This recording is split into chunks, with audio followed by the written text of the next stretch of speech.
You're listening to Soap Dirt, the latest in television entertainment news. Hey there, Days of Our Lives fans. It is Belinda from Soap Dirt. And guess what? I have got your early edition spoilers for the week of October 9th through 13th. But real quick, because it's still early in the week, I'm going to give you a quick rundown of what's happening the rest of this week to give you some context for next week, but I'll do it really quick. So Wednesday, October 4th, Rafe and Tripp are in trouble with Edmund, but looks like everybody gets away from the British baddie. Chloe is surprised when Xander approaches her. Looks like he's going to ask her for them to still get married. It's not going to happen though. EJ Tamara has a spy and gives them some new marching orders, and Kate tries to talk Rex into just walking away from this whole fiasco. Then on Thursday the 5th, Chloe and Phillip make a big decision that they have to tell others about. Sarah faces some heat for all her lies. EJ sees a familiar face. Looks like it's Mama Susan back in town, and somebody attacks Rex. My money is on Dandy Zandy, but we will just have to wait and see. Then Friday, October 6th, Brady is back in Salem, and he's got Tate Donovan, who's been Sorosed. Now, Tate wasn't actually supposed to show up till Monday the 9th, but it looks like he's showing up on Friday, which has me wondering if we're also going to see Emily O'Brien as Theresa Donovan. Of course, I told you guys that she has just started showing up in the credits as both Gwen von Leuschner and Theresa Donovan, so that's pretty interesting.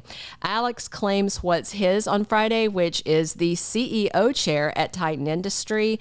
Gabby warns Vivian, and Gwen threatens her husband Dimitri, and I wonder if he's going to, I don't know, lock her in the basement to write her out while she is working as Theresa. Also, we'll have to see. Maybe they'll have her doing double duty. We just don't know yet. All right, let's dig into next week. If you haven't already, please reach down, click subscribe so you don't miss any of our day's updates and news.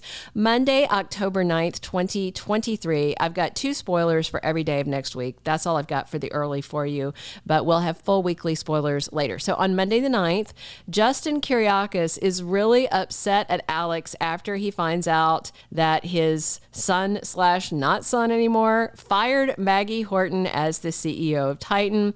Kind of karmic since she fired him from his job. Bonnie Kiriakis tells Kayla all the big scoop about Alex being Victor's son on Monday. Then on Tuesday, Theresa wants Alex to take her on a date and works hard to convince him.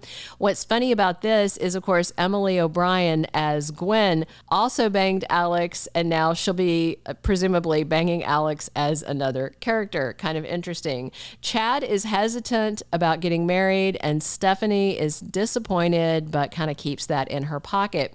Then on Wednesday, Marlena Evans has some questions for Harris Michaels about whether he's got some feelings for Ava Vitali. I'll just tell you guys real quick, I think they have great chemistry, and what's funny is Steve Burton and Tamara Braun, who play Harris and Ava, had fabulous chemistry over on General Hospital way back in the day when she used to play Carly, and then she came back as a different character. So they just have chemistry for days. I'm really enjoying their dynamic. Also on Wednesday, Ava Vitali catches a huge break because Susan Banks has a change of heart and tells Rafe Hernandez that she is not going to press charges against Ava for the kidnapping, the attempted murder, all that good stuff. Of course, we all know that in real life, the police can still pursue charges even if your victim says to drop it, but you know, it's Salem, so they're just going to drop the matter entirely, which might leave Ava completely free. She might not even have to go back to Bayview. And of course, Harris should be able to get out of Bayview at any time since he's the one who asked to be committed there. All right, Thursday, October 12th, we have Shawn Brady and Belle Black talking about the state of their marriage. And guys, we all know that state is not great. We also know that Martha Madison is leaving as Belle should be sometime later this month, possibly in early November. She estimated her exit date based on when she was last shooting at around then. So Belle is completely tormented by Shawn cheating with Talia, as she should be, but in a way, Shawn kind of thinks, oh, well, you had it coming because you've cheated on me. And then she reminded him of the special circumstances, mitigating factors, and the things that he is calling cheating. So they are definitely not agreeing. I'm not sure if they're going to agree to disagree. We know that Belle's leaving town. The big question is whether Shawn will go along with her. Also on Thursday, Kate issues a harsh warning to Phillip Kiriakis. She is not happy that he is involved with Chloe Lane again because he went so dark the last time he had a hankering for her. Remember, that's when he framed Brady for murder. So, of course, she's very worried. Phillip drops by to see Belle to tell her that he's moving to New York City with Chloe, as Chloe drops in to tell Brady goodbye. And of course, that means she is no longer engaged to Xander. I think everything's going to fall apart this week, and it'll be over and done before next week even begins. All right, Friday is October 13th. This October is really wild. There's a Friday the 13th, there's a blood moon, and there's some kind of wonky like lunar eclipse thing. There is all kinds of weird stuff going on in October, so buckle up. And of course, things always get weird in Salem. I'm super excited that we're creeping closer to the Halloween show because I know Ron Carlivati will have something really weird, really funky, really fun for us. All right, on October 13th, which is a Friday, Harris gets closer to Ava. Woo! So very interesting. His contract is supposed to be up this month. Steve Burton, he signed a 1-year deal with Days. I've not heard anything about whether they've renewed him or whether they're going to let the contract lapse, anything like that. So kind of on pins and needles. A lot of people want him back at General Hospital. A lot of people don't.